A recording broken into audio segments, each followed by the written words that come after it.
AITA for embarrassing my SIL after she expected me to pay her and her friend's bill. So I 25F went out for dinner for my SIL's 28F bachelorette party this past weekend. Between my SIL and my husband 26M, SIL has always been the golden child of the family. Growing up, my in-laws coddled her and gave her everything that she wanted, while my husband always got the shitty end of the stick. She was always the popular girl in school, cheerleader, lots of friends, all the boys loved her, while my husband was always a little more nerdy and got picked on quite a bit. Even my in-laws would give him a hard time about this and say he needed to be more like his sister.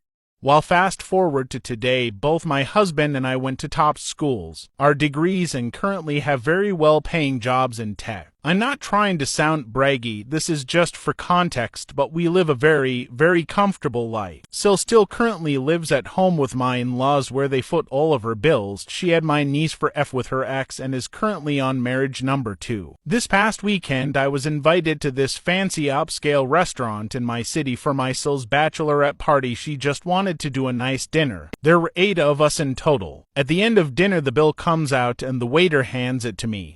I'm sitting there confused for a second until SIL speaks up and is all my parents and I were talking and we're thinking you and my brother can handle the bill for this as a wedding, since you're not financially contributing to my wedding. I stared at her shocked for a moment and was like, and you didn't think to bring this up to me beforehand? She started going off about how we're so well off, so what's the big deal, and she's sure her brother wouldn't have an issue with it. I asked her why her fine doesn't foot the bill or my in-laws, and we're in her right mind she thinks it's okay to spring this on me.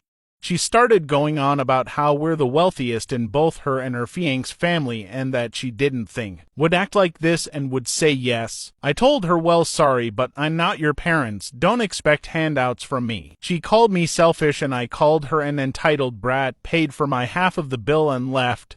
Well, as expected, my SIL and even some of the cousins and aunts on my husband's side have been absolutely furious with me and are expecting me to apologize. The comments, I told them over my dead body. Husband is 100% on my side and we are debating on not going to the wedding. I was talking to my mom and she thinks I took it too far with the comments and should just apologize to keep the peace. AITA. Info. The bill was close to $1,000 USD.